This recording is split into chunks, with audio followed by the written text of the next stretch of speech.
up, YouTube? I hope all is well with you because things are super fantastic with me, and I painted this wall. Woohoo! Yeah, that was me. I'm really happy with this particular wall, so I decided that I was gonna make a YouTube video in which I talk about why I decided to do my bedroom wall like this, and to show you how I did my bedroom wall like this. To the people that don't want to see me or my face and they just want to see how this wall was done, you can go to this timestamp right there. You're welcome. But for the rest of you, the reason why I painted this wall, I did it for two reasons. First, I was bored.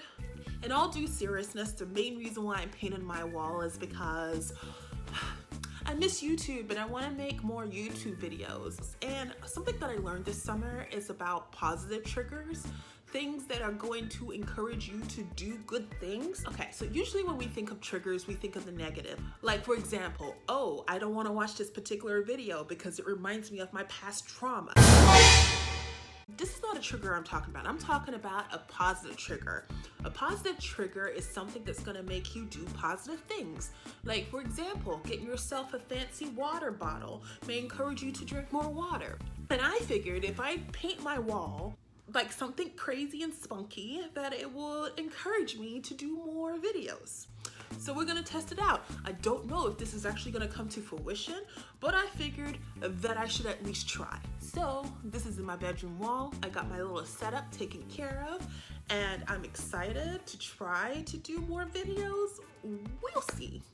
But nevertheless, I'm still happy like I got this wall because it makes me so happy in the morning. Like, I love these colors that I picked out. Like, I was at first kind of scared, but I actually like the scheme. Like, I really enjoy what's going on over around here. With that being said, hopefully, please be looking out for more videos starring myself. I decided to do that time-lapse situation. So you're just gonna see a time-lapse of this wall getting painted, and then I'm gonna do a little bit of narration in there. So I hope that works out for you. I hope that you try it, and if you do, tag me on Instagram or Facebook or Twitter or anywhere.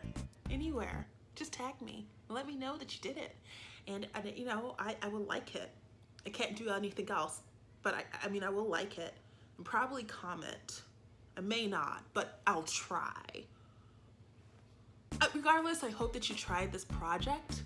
And if not, I mean, just enjoy this wall and its fabulousness. Enjoy me.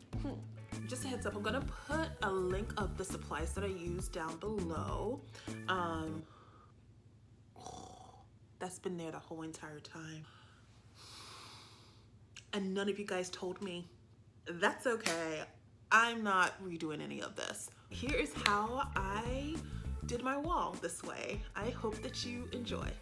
Number one, get supplies, obviously. And I always go to Sherwin-Williams for paint supplies because they have fantastic customer service. They make everything so easy. And also you can create a profile and they'll keep the colors that you have purchased in the past. So if you need more of that color, like a year or two from now, you can get it. So that's why I always go there. And oh, one more thing that you need to know about Sherwin-Williams. Never pay full price for the paints. They always have sales going on, so look out for those coupons and save that money. My favorite part of going to the paint store is, of course, picking out colors, and Sherwin-Williams has so many colors to pick from. It took me forever to figure out what color scheme was going to work for me, but the colors that I picked, I'm going to go ahead and put them in the description down below if you would like to use them. If you don't, that's cool because there's like 1,001 colors in Sherwin-Williams. Word of advice, don't get like a whole bunch of paint. Just go ahead and purchase the sample sizes of each color you need.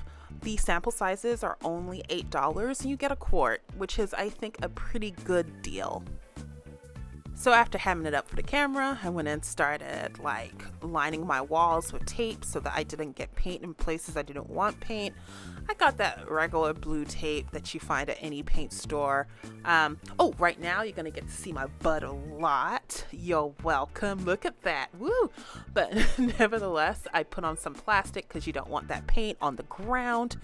I used this white super paint from Sherwin-Williams to do my base coat, and then the Purdy brush. I really like the brush. However, I don't know why I'm doing this celebration dance right here, because I'm about to find out I did not have enough white paint for this wall. Like, I had barely enough. I had got a quart, and I thought that was going to be enough because it said it covered 300 square feet, and I did the math and I thought that I was good, but I wasn't. I had to go back to the store and get another gallon of white paint because I figured, I'm going to need to do a second coat, and then on top of that, I can always use white paint in the future for something. And the reason why I'm painting this white is because I really wanted the designs to pop on the wall. And then the eggshell cream color was not going to cut it. It wasn't. And so I did 2 coats, which was fun. And then after these 2 coats were done, I left it to dry for a day. So now it's time for geometric designs. I'm using a blue tape again. I don't know why I'm doing that with the tape. I'm so sorry I'm this way. I apologize. But nevertheless, I first outlined the wall because I wanted a thin white line to kind of frame the geometric shapes I was going to make. After that, I was going to make the shapes. And I got to tell you, I was not looking forward to this because I thought it was going to be hard, but it wasn't hard. This was so easy. Like, you just go at it with the tape. Just make all the little shapes your heart content. It was so soothing and fun to do. The only thing is I ran out of tape really fast. So these shapes are a lot bigger than I had anticipated, but nevertheless, I do like the way they look. Afterwards, I smoothed out each of the lines that I made because I wanted it to be secure to the wall, because I did not want any of the paint to bleed under the tape so that it would make those jagged lines. We didn't want that. So just smoothing it out to make sure nothing happens.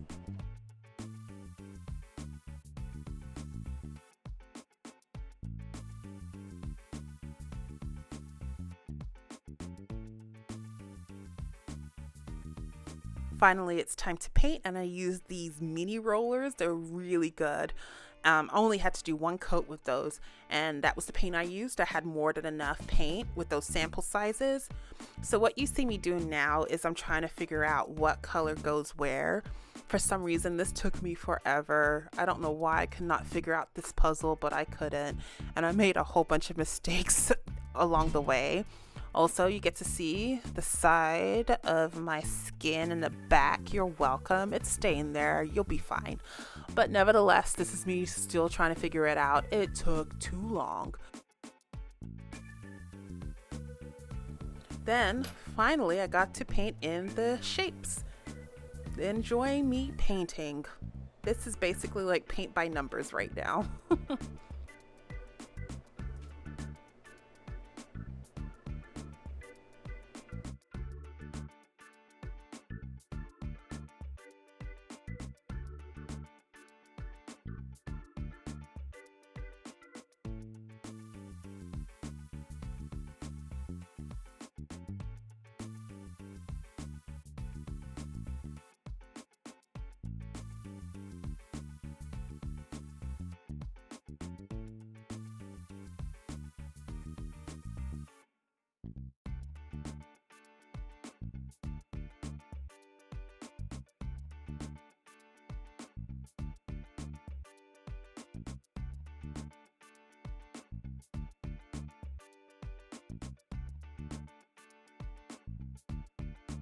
So I let the paint dry for a few hours, then I took off the tape, and this is the most exciting and satisfying part, because peeling off the tape, you get to see how good it looks.